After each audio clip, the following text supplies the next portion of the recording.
So look at Anthony Ryder from South Lyon, Michigan, recently selected as the Lions 2020 Fan of the Year. He has a passion about sports broadcasting. With the 112th selection in the 2021 NFL Draft, the Detroit Lions select Amon-Ra St. Brown, wide receiver, USC. One pride, baby! Yeah!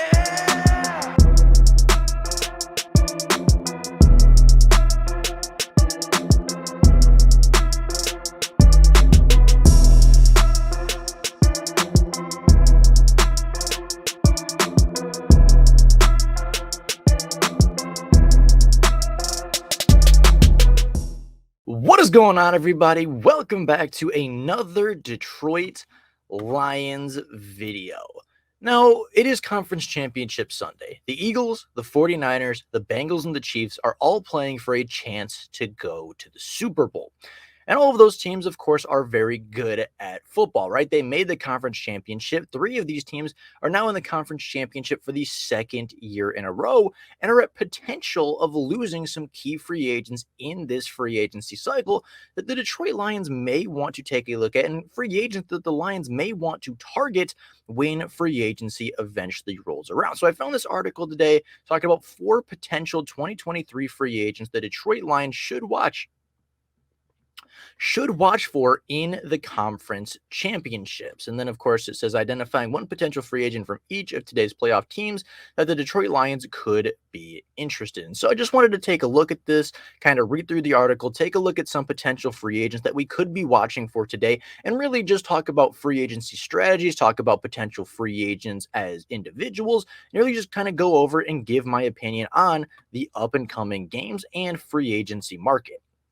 Now, we are going to start off with Tyler Croft from the San Francisco 49ers. Now, Tyler Croft, I won't lie, I don't know a ton about Tyler Croft. I'm not entirely sure where he would fit on the Detroit Lions, what he's good at, what he's not very good at.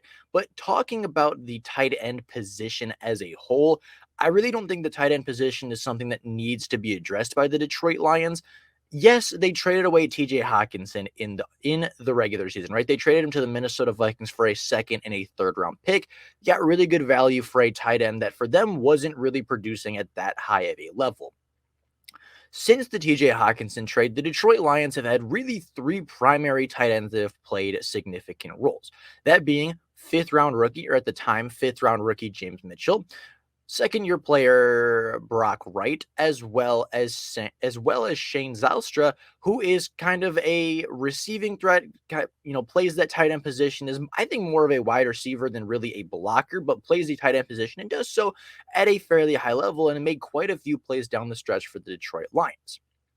Now, with that being said, I don't really think the Detroit Lions need to address the tight end position because all 3 of those guys showed the ability to be very good tight ends, right? Brock Wright is a very good blocker, has very good hands, and really I think should be the tight end 1 going into next year, while of course you have Shane Zylstra, who is a very good receiving option for a second tight end. And then of course you have James Mitchell, who you just drafted last year with a 5th round selection, who kind of had some injury concerns, kind of got overshadowed by some of the other tight ends and really kind of struggled to stay healthy. But if he is healthy and playing at a good level, he could be a very good receiving threat and could be a really big part of this Detroit Lions passing game next season. He's big, he's fast, he's athletic, he moves really well, is a really good receiver, great contested catcher. I mean, he could really turn into be the tight end 1 and has the tools to be a top 10 tight end in the NFL if he starts putting everything together. Now that him and Jared Goff are going to have an offseason to really build that chemistry, I do expect James Mitchell to take a huge step forward and be a bigger part of the passing game next season. So tight end for me doesn't really make a lot of sense because you have 3 guys that have been productive. You have 3 guys that probably combined are going to be cheaper than Tyler Croft from the 49ers.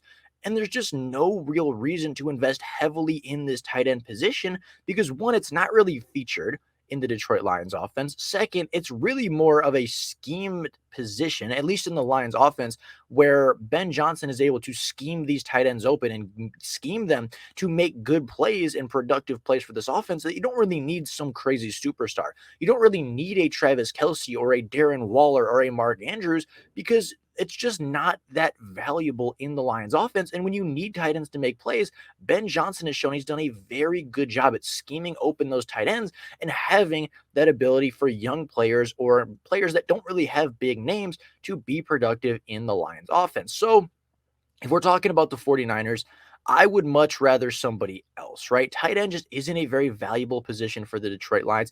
If possible, I think Jimmy Ward could be something that is really interesting for the Detroit Lions, right? As they said right here, replacing Will Harris or something like that, or, maybe a depth offensive lineman. But if anything, I think tight end it should probably be the last position to be addressed on the Detroit Lions, to be completely honest. It just really isn't that big of a position of need. Now, moving on to TJ Edwards, linebacker from the Eagles. I think this would be a very good move for the Detroit Lions. TJ Edwards is a very young and productive linebacker from Philadelphia. He has been a starter. He has been very productive. He has been very good. And the Lions do need productive linebackers. Now, I think TJ Edwards might cost a little bit more. I think he might be one of the more costly linebackers in this class, but I don't think he's going to command like top tier money. I don't think he's going to command elite linebacker money, even though he has been very productive and has put up borderline, I'd say top 15 linebacker numbers at this point during the season. TJ Edwards is very good. I think if the Lions were to add TJ Edwards to the roster, it would make the Detroit Lions better, right? Kind of reading into the article, after playing out his rookie contract in Philadelphia, the Eagles re-signed Edwards to a modest one-year, $2.15 million contract, and he delivered. With a potentially deep linebacker free agency class, it's easy for somebody to overlook the former Wisconsin Badger. He turns 27, efficient at rushing the passer.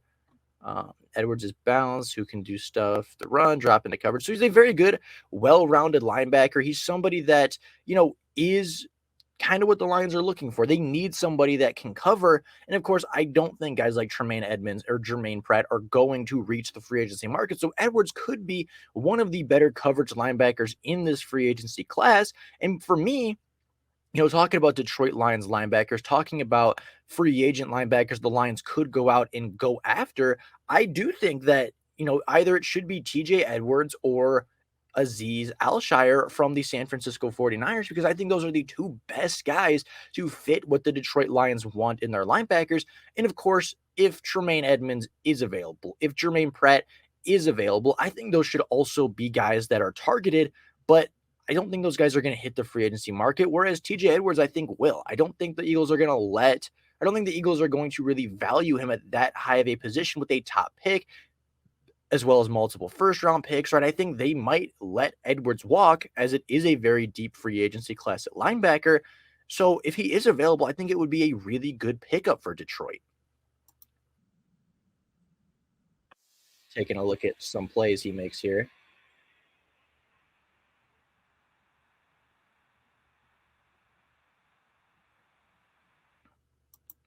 So, just kind of a quick clip from the article right there. But, good play, drops into coverage. I mean, kind of reads the play action very well. Somebody that just makes really, really good plays.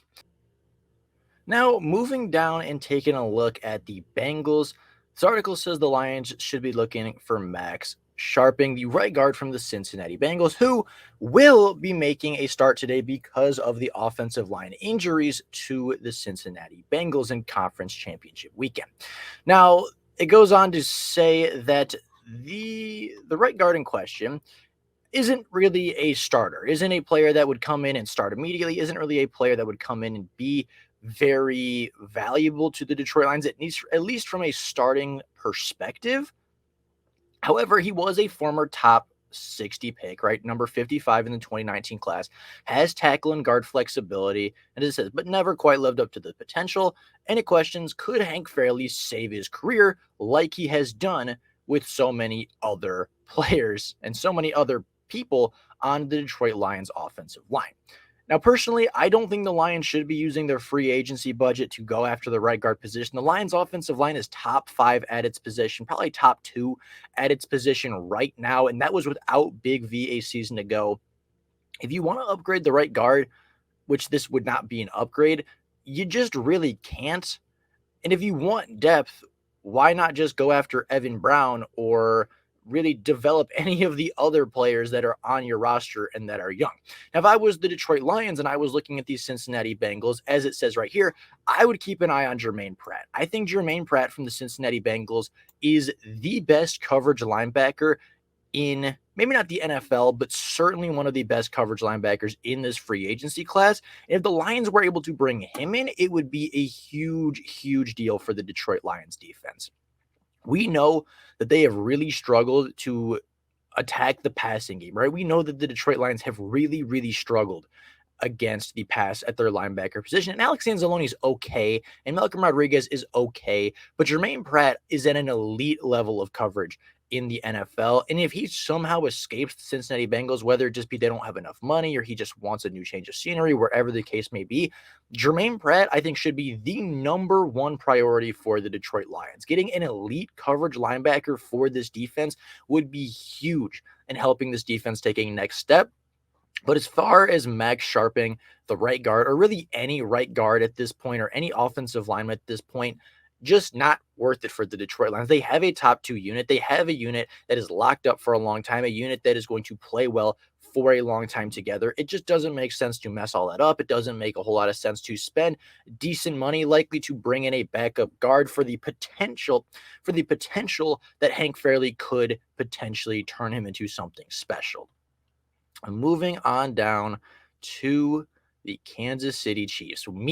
Cole Hartman. Now, I think wide receiver could be a position the Detroit Lions look to address. I would not be surprised if we do see kind of a bigger body wide receiver come off the board for the Detroit Lions on the free agency market, kind of like the last 2 seasons, right? His first offseason, Brad Holmes signed Tyrell Williams, who was 6'4", had good speed, tracked the ball deep really well, and made plays through the air. Unfortunately, that didn't really work out. So the next offseason, they went out and got DJ Chark, a 6'4", 4.3 runner that tracks the deep ball very well and really helped open up the Lions' deep passing game. Mecole Hardman, I think, could help open up the Detroit Lions' deep passing game, but isn't really the kind of wide receiver that Brad Holmes really likes. Mecole Hardman is small. He's kind of a gadget player. He's kind of more of the Tyreek Hill mold than the DJ Chark mold. He's kind of more of that smaller, quicker wide receiver than a big, fast wide receiver. And not that Mecole Hardman isn't fast. Mecole Hardman has burners and has speed to burn, but he just, I don't think, really fits the mantra of what Brad Holmes has been putting in. I don't think really fits the mold of what Brad Holmes has been trying to find in free agency, which is that dominant X wide receiver, 6'4", 6'5", runs really fast, has good ball skills, can just win down the field one-on-one.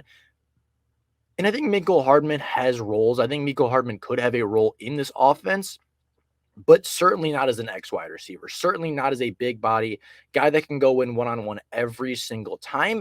And I think Mecole Hardman will have a market because of his speed. So if it's between a bidding war of Mecole Hardman or DJ Chark, I would just rather the Detroit Lions bring back DJ Chark and really have the opportunity to return one of their better playmakers from a season ago. So with all that being said, that is really all I have for you guys today.